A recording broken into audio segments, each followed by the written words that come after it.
The research outpost sat on the edge of nowhere, a lonely human installation perched at the border of alien-controlled space.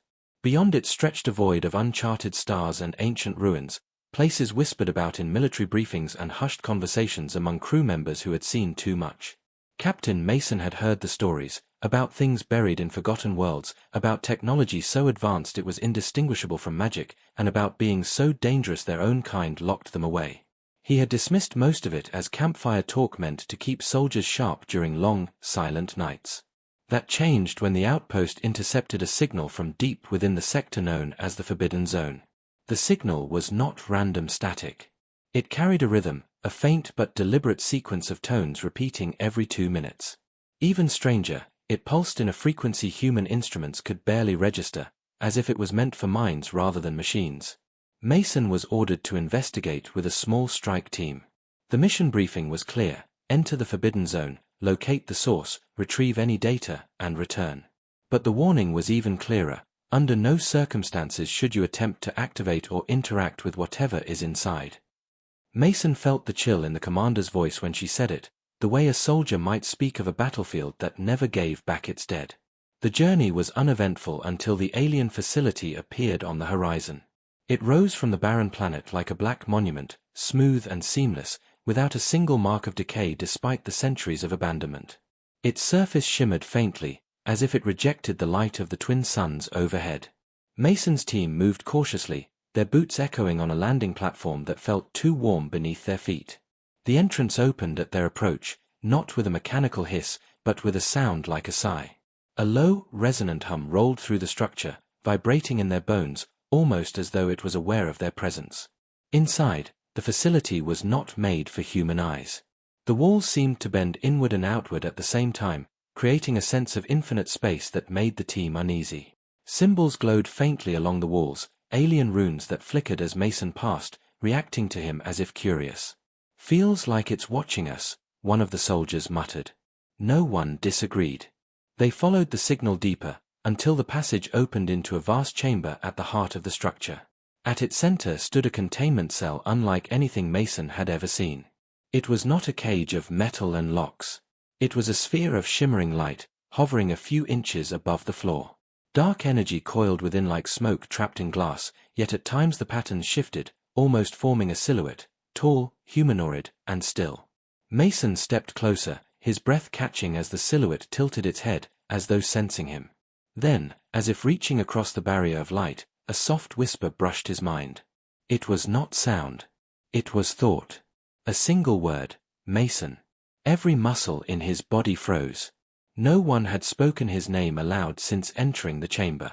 He turned sharply, scanning his team, but their wide eyes told him they had heard nothing. The whisper came again, clearer this time, wrapped in an unfamiliar accent. "You came. I have been waiting." Mason took a step back, hand gripping his weapon, though some instinct told him a gun would be useless here. "Who are you?" he asked aloud. The reply was neither hostile nor calm, it was simply expectant. "Open the cell. Set me free, and I will tell you everything." The lights around the chamber dimmed, pulsing in time with the whispering voice. Mason felt the weight of the facility pressing in, as if the walls themselves wanted to hear his answer. His training screamed at him to leave, to follow orders, to call in a report and seal this place forever. But something deeper, a spark of human curiosity, perhaps, urged him forward.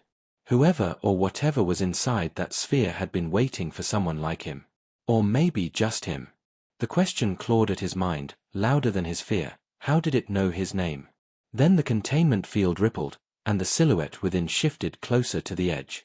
A faint glow revealed a pair of golden eyes, alien, luminous, and yet strangely human in the way they held his gaze. For a long, breathless moment, Mason stared back, unable to look away.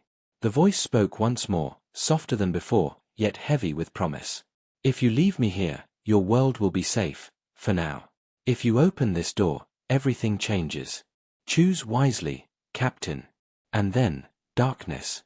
The chamber lights flared and died in an instant, plunging the team into shadow. Only the faint glow of the sphere remained, casting long, trembling shadows across the alien walls. Mason realized, with a cold twist in his gut, that the choice had already begun. The chamber remained cloaked in dim light, the faint glow of the containment sphere pulsing like a heartbeat. Captain Mason stood frozen, his team behind him shifting uneasily, hands gripping their weapons though none dared raise them. The voice, if it could even be called that, had stopped, yet its echo lingered in Mason's mind, each word coiled with quiet weight. "Choose wisely, Captain." The sudden darkness had not been total. As Mason's eyes adjusted, faint lines of blue light shimmered across the alien walls, forming patterns that pulsed and twisted like veins carrying energy. They were not static, they moved in rhythm with the sphere's glow. It was as if the entire facility was alive and connected to the thing trapped at its center. Mason took a step back and spoke in a low, sharp tone, "Everyone hold position. No one touches anything." The command was meant to sound firm, but even he heard the uncertainty in his voice.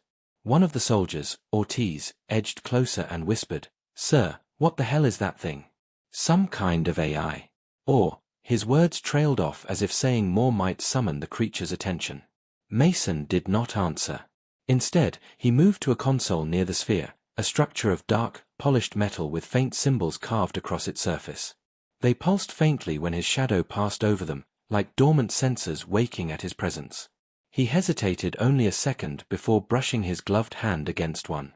Instantly, the sphere flared, and the silhouette inside stepped forward, its form becoming clearer. It was humanoid, tall, slender, and covered in faintly glowing patterns that looked like living circuitry running beneath smooth, dark skin. The golden eyes shone brighter, fixed on Mason with unnerving intensity. Then the voice came again, not through sound but directly into his thoughts. "You are not like the others. You listen." Mason swallowed hard, forcing his voice steady. "Who locked you in here?" he asked aloud, though some part of him already suspected the answer. "My own people," the voice replied, layered with something that might have been bitterness. "They feared what I could become. They feared what I already was." The sphere pulsed once, in time with the words. "But you could change everything." Mason stepped back, feeling the eyes of his team burning into him.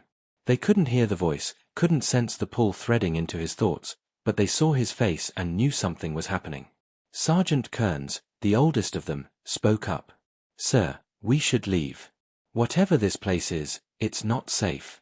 That thing, whatever it is, it's trying to get into your head." He wasn't wrong. Mason could feel the subtle tug, not violent but persuasive, a suggestion carried like a whisper of wind. "You want to know what's beyond your world. You've always wanted to know."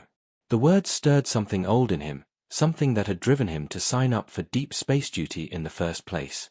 Curiosity. The need to understand what lay past the edges of known space. But at what cost? The lights along the walls shifted, forming what looked like a map, lines and clusters of stars projected in midair. A holographic image bloomed before Mason, displaying planets, stations, and regions he recognized, human colonies, alien territories, and farther beyond, areas marked with symbols he did not understand. At the center of this map was a dark cluster, pulsing faintly like a heartbeat. "That is where I come from," the voice said. "And where your future lies." Ortiz took a step back. "Sir, are we seeing this too, or am I losing it?" The others murmured, confirming the projection was real. But they still didn't hear the voice. Mason did. Only Mason. Then the silhouette inside the sphere leaned closer, and for the first time, Mason saw her face. Alien, yes, but not monstrous. Symmetrical features, smooth skin traced with faint light, golden eyes framed by patterns that shifted like living ink. There was an elegance to her, but also a sharpness, a sense of danger barely contained.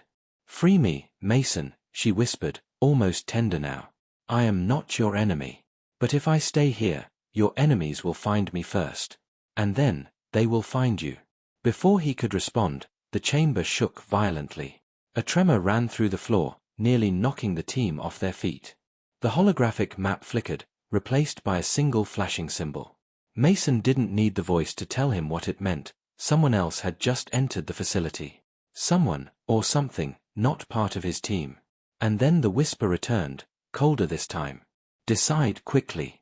If they arrive before you choose, neither of us will leave this place alive." The tremors faded, but the echoes remained, carrying through the alien structure like a warning. Mason steadied himself, his eyes darting to the sphere where the alien woman stood frozen in the glowing light. Her golden eyes burned brighter now, locked on him with unspoken urgency.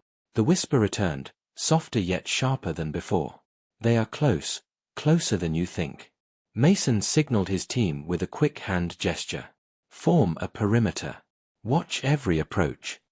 His voice was calm, but his pulse hammered in his ears. He had been in firefights before, but this felt different, like they were not preparing for a battle, but for something much worse. Ortiz leaned in close, voice hushed but strained. "Sir, what exactly are we up against? Another species? Automated defenses? Or," he didn't finish the thought, but Mason heard it anyway, "or whatever that thing is, once it's free." The alien didn't speak this time. Instead, she moved, pacing slowly inside the sphere, like a caged predator feeling the tension rise. The glowing circuitry across her body brightened with each step, responding to something unseen. Then the holographic map reappeared, only now it was different, no longer a vast star field but a single image. A door. No, not a door, a portal. Swirling blue light framed by metallic rings, energy arcing across its surface like lightning. It was beautiful, terrifying. And it looked open. Mason felt the pull again, not just mental but almost physical, tugging at the edges of his thoughts. "This is the way forward," the alien's voice whispered. "But only if you free me first." The floor shook again, harder this time. Dust drifted down from the high ceiling as an unnatural hum reverberated through the chamber. Sergeant Kearns looked toward the corridor they had entered from. "Contact within 2 minutes, Captain," he muttered. "Whoever they are, they're moving fast." Mason wanted to ask how Kearns knew, but he didn't. The answer was obvious, the sound was growing louder. Heavy footsteps. Mechanized. He couldn't tell. What unnerved him more was the rhythm, too precise, too perfectly spaced to be random. Whoever was coming wasn't rushing blindly. They were advancing with purpose. The alien stepped closer to the inside of the sphere, her face inches from the glowing barrier that separated them. "Mason," she said, not to the room, not to his team, but to him alone. "You are running out of time. You know what you must do." Mason felt his throat tighten. He didn't answer. Couldn't. His team would see the hesitation and know something was wrong. Instead, he turned to the console near the sphere. The alien symbols etched across its surface pulsed brighter now, as though reacting to his presence or his indecision. A part of him wondered if touching them again would open the sphere. Another part feared it would trigger something far worse. Ortiz glanced at him, then at the console. "Sir, please tell me you're not thinking about it." The footsteps, or whatever they were close now. The hum was rising, vibrating through the floor, the walls, even Mason's bones. Then, from deep in the corridor, a faint metallic screech echoed, a door opening. Or tearing. And then silence. The kind of silence that made every soldier's instinct scream ambush. The alien's whisper came again, but softer now. Almost gentle. "I am not asking for trust. Only a chance. Without me, you will not survive what is coming." Mason clenched his jaw, torn between instinct and the strange pull of the alien's words. He didn't have enough data to make a decision. And yet, he had to.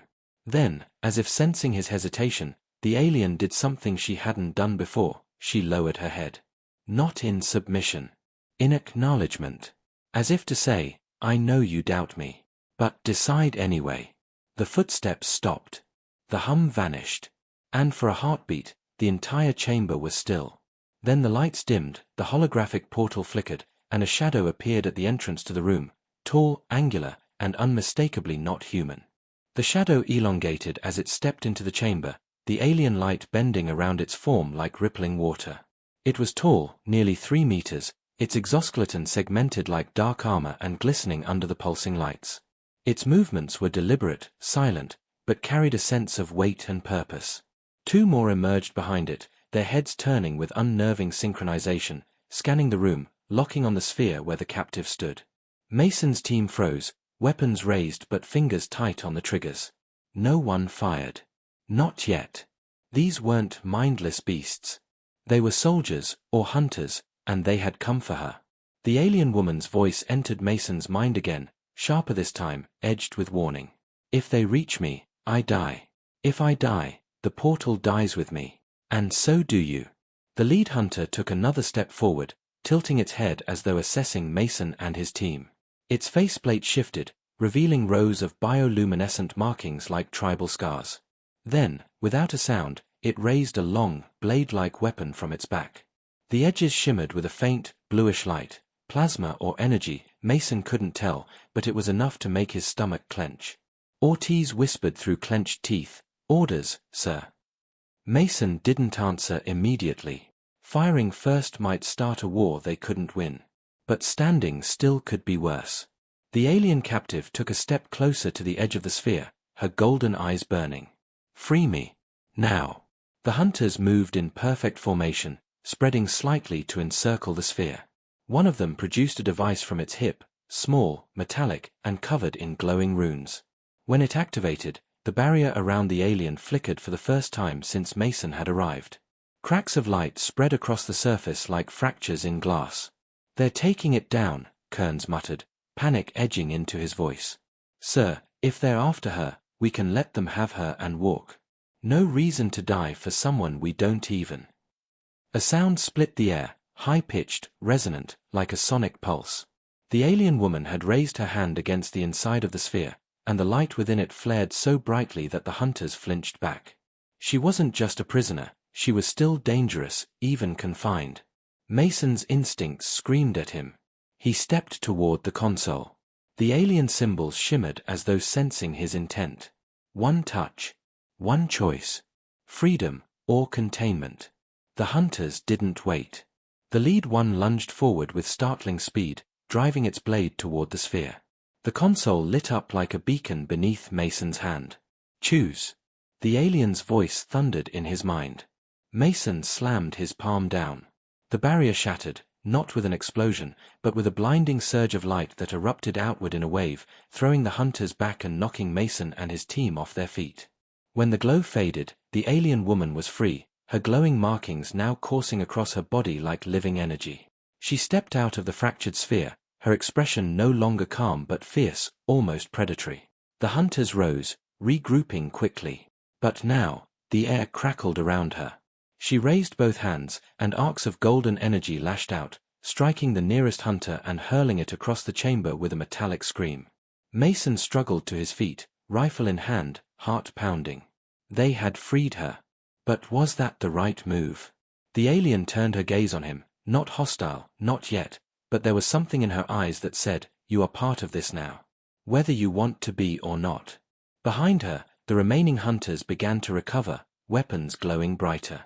The battle wasn't over. It had just begun. The hunters closed in, their weapons humming with deadly energy. Sparks flared along the chamber walls as the alien woman raised her hands, channeling another surge of golden light. Mason steadied his rifle, but his mind screamed at the impossibility of what he was seeing, raw power coursing through her veins like lightning. The first hunter lunged, blade whistling through the air. She met it with a blast of energy so precise it shattered the weapon mid-swing, sending shards of glowing metal clattering across the floor. The force rippled outward, shaking the ground beneath their feet. Mason opened fire, his rifle burst striking another hunter's exoskeleton and splintering fragments of its armor. "Keep moving," he shouted to his team, diving behind a fractured pillar as one of the hunters fired a beam of searing blue light that carved a molten trench where he had just stood. Ortiz rolled to the side and returned fire, his rounds pinging off alien plating. Kearns cursed under his breath, reloading frantically. The air smelled of ozone and scorched metal. The alien woman moved like liquid fire, her strikes swift and blinding, arcs of light bending with each motion. She wasn't merely fighting, she was controlling the battlefield, forcing the hunters back, bending the tide. But Mason noticed something, a tremor in her stance, a flicker in the golden lines glowing across her body. She was burning through her strength fast. One hunter broke formation, leaping toward the console Mason had used earlier. Its claws reached for the interface, perhaps to override it or collapse the portal entirely. Mason didn't hesitate, he charged, slamming into the creature with everything he had. They crashed to the floor, the impact rattling his bones. The alien hissed, its faceplate flashing symbols, but Mason jammed his rifle under the joint in its armor and fired. The creature spasmed, its glowing eyes dimming before it went still. The chamber roared with energy as the alien woman unleashed a final surge of power, hurling the last standing hunter into the far wall with enough force to crack stone. The silence afterward was sharp, broken only by the crackle of burnt circuits and Mason's ragged breathing. Then the floor trembled. A deep, resonant hum rose from the portal's frame. The rings along its edge began to spin, faster and faster, emitting streaks of light that tore through the air like ribbons. The alien woman turned sharply, her expression darkening. "The portal is destabilizing," she said, not telepathically this time, but aloud, her voice clear and melodic, though tinged with urgency. "Your world, my world, both are at risk." Mason wiped blood from his brow, staring at her. "Then shut it down." "I cannot," she replied, her gaze locking with his. "Not alone." Ortiz looked from her to Mason, panic flashing in his eyes. "Sir, what does that mean? What does she need?" Before Mason could answer, the alien stepped closer, the golden light around her flickering like dying embers. "To seal the portal," she said softly, "a bond must be made. A choice. You must step through with me, or stay and let both realms collapse." The hum deepened, the chamber vibrating like a living thing. Dust fell from the ceiling, and cracks spiderwebbed through the floor. Kearns backed toward the exit. "This is insane. We should leave now, find another way." But Mason wasn't sure there was one. The alien held out her hand, palm glowing faintly. "Choose, human. Stay in your world and watch it burn, or come with me and save us both." The portal's light flared, casting the chamber in a blinding glow as reality began to warp at its edges. The light from the portal grew so intense that Mason had to shield his eyes. The hum deepened to a bone-rattling frequency, vibrating through the chamber and into his chest. Around them, the stone walls cracked, and sparks of energy leapt from fissures in the floor like fireflies gone mad. Time was running out. The alien woman stood at the heart of the chaos, her golden aura faltering, flickering like a candle in the wind. She extended her hand again, her voice steady despite the collapsing world around them. "Once the portal breaches, it will devour everything, your home, mine, the void between. I cannot hold it. You must decide." Mason's team was frozen, Ortiz staring at the light, Kearns gripping his rifle with trembling hands. None of them spoke. None of them could. The decision wasn't theirs to make. It was Mason's. He glanced back toward the entrance, the way they had come, the only path home. Smoke rose from broken conduits, and the metallic tang of alien blood clung to the air. He thought of his family, his base, the life he'd fought to protect. Then he looked at her, this being who had fought not against them but beside them, risking her own strength to hold back the hunters and keep the portal from ripping open completely. "Why me?" Mason asked, his voice almost lost in the thunderous hum. Her luminous eyes softened, almost human in their expression. "Because you saw me, not a weapon, not a threat. You stood where others would have fled. That is the only kind of courage that can cross worlds." The portal flared, arcs of light striking the chamber walls, leaving molten streaks wherever they touched. The hum climbed higher, sharp enough to rattle teeth. Ortiz shouted over the noise, "Mason! Whatever you're thinking, don't do it. We can find another way."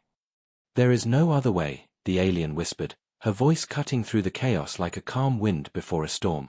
Mason's hands clenched. He could feel the weight of the choice pressing down, heavier than his rifle, heavier than any mission. He looked at her outstretched hand one last time. Then he reached forward. The instant their palms met, a pulse of light erupted from the portal, washing over them both. Mason felt the ground vanish beneath his feet, his body weightless, his senses stretched across something vast and infinite. The hum transformed into a low, resonant chord, vibrating through his bones like the heartbeat of a universe. For a split second, he saw stars, not the stars of his own sky, but strange constellations burning in alien patterns. A city suspended above rivers of light. Shapes moving in the distance, massive, graceful beings unlike anything Earth had ever known. And a towering structure, pulsing with the same golden glow as the woman beside him. Then it was gone. The portal swallowed him whole. Ortiz lunged forward, but the light snapped shut like a trap, collapsing into nothingness with a deafening crack. The chamber went dark, silent except for the groan of settling stone. Dust floated through the air like ghostly ash. Kearns lowered his rifle slowly, his face pale. Where did they go? Ortiz stared at the empty space where Mason had stood, his voice trembling. I think he's not coming back. Far beyond their reach, in a place no human had ever walked, Mason stood blinking beneath a foreign sky. The alien woman turned to him, exhaustion evident in her glowing features, but her eyes, calm, ancient, and knowing, met his with quiet certainty. Welcome, she said softly, to the world you just saved. Mason took a slow breath, staring out at the horizon of impossible beauty and shadowed danger. He knew this was only the beginning.